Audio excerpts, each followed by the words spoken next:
Bonsoir chers auditeurs et chères auditrices de notre web radio R212, notre auteur Adnan Debbar, en sa qualité de chroniqueur invité, partage son avis et sa réflexion avec vous dans cet article intitulé Le tango inachevé de l'État et du secteur privé.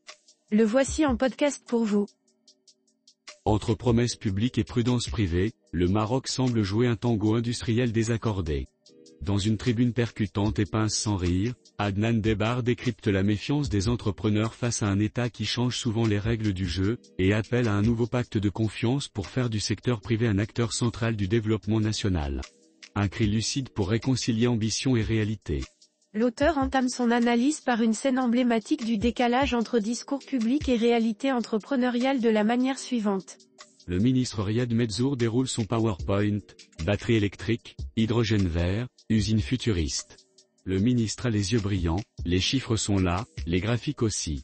Dans la salle, les patrons marocains hochent poliment la tête. Certains pianotent sur leur téléphone, d'autres sirotent leur thé en regardant par la fenêtre. Leur silence en dit long. Adnan Debbar prolonge cette observation en illustrant la distance croissante entre l'action publique et les choix d'investissement des entrepreneurs marocains ainsi.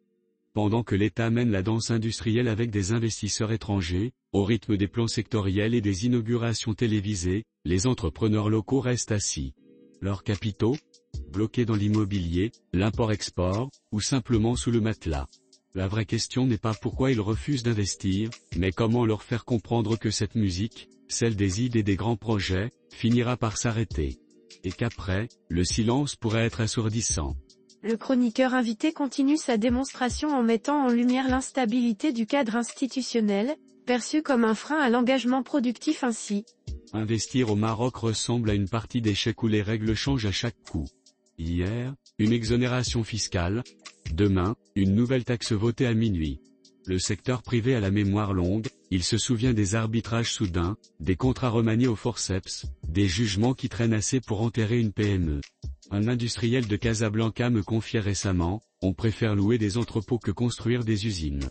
Les loyers, c'est prévisible. L'usine, c'est un pari sur l'État. Dans la continuité, Adnan Debbar souligne que cette méfiance généralisée n'est pas innée mais forgée par l'expérience en ces mots. La défiance n'est pas une pathologie culturelle. C'est un réflexe forgé par l'histoire. Une prudence apprise dans un environnement où la règle du jeu semble écrite au crayon à papier. Il approfondit alors sa critique des politiques publiques jugées insuffisantes, car déconnectées des besoins structurels du secteur privé en disant « L'État croit avoir tout tenté, zone industrielle clé en main, crédit à taux bonifié, appel à projet au slogan accrocheur. Pourtant, le privé boude. Pourquoi ? Parce que ces mesures, aussi généreuses soient-elles, ignorent l'essentiel, la confiance ne se décrète pas. Elle se construit. Par des institutions stables, des engagements tenus, un langage partagé. Pas seulement par des incitations fiscales ou foncières. » Il développe davantage cette idée en insistant sur la nécessité d'un environnement globalement cohérent pour que les incitations prennent tout leur sens. Ces mesures oublient aussi qu'une zone industrielle sans réseau, c'est un stade sans ballon. Un crédit sans perspective, un parachute sans avion. Un plan sans dialogue, une chorégraphie sans partenaire. Le problème n'est pas seulement l'offre. C'est le climat. Le contrat. L'horizon. Adnan Debbar fait ensuite un détour sur l'imaginaire économique marocain et ses figures emblématiques, pour mieux pointer l'éloignement entre ces modèles de réussite et la production industrielle. Le Maroc adore ses self-made men, ses entrepreneurs partis de rien et devenus millionnaires. Mais combien ont bâti leur fortune sur la production industrielle ? La plupart ont prospéré dans le commerce ou l'immobilier. Activité à rendement immédiat, risque contenu, et surtout, minimum de dépendance à l'aléa étatique. Le secteur privé n'est pas frileux par nature. Il est lucide. Pourquoi risquer 10 millions dans une usine quand je peux les placer dans un centre commercial et encaisser des loyers, sans négocier avec 10 administrations ? S'interroge un investisseur. Il pousse ensuite la réflexion en questionnant la viabilité d'une économie fondée sur la rente. Mais peut-on bâtir une économie résiliente sur la rente, la précaution et la discrétion stratégique ? Dans un passage chiffré, Adnan Debbar alerte sur le déséquilibre entre investissement public et privé, et l'objectif national qui s'annonce ambitieux.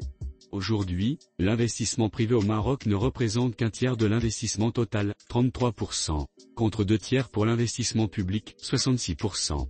L'objectif national, fixé pour 2035, est clair, inverser cette dynamique et faire du privé le moteur principal, avec 66% de l'effort d'investissement. Mais pour y parvenir, il faudra d'abord rétablir une confiance organique entre État et secteur productif.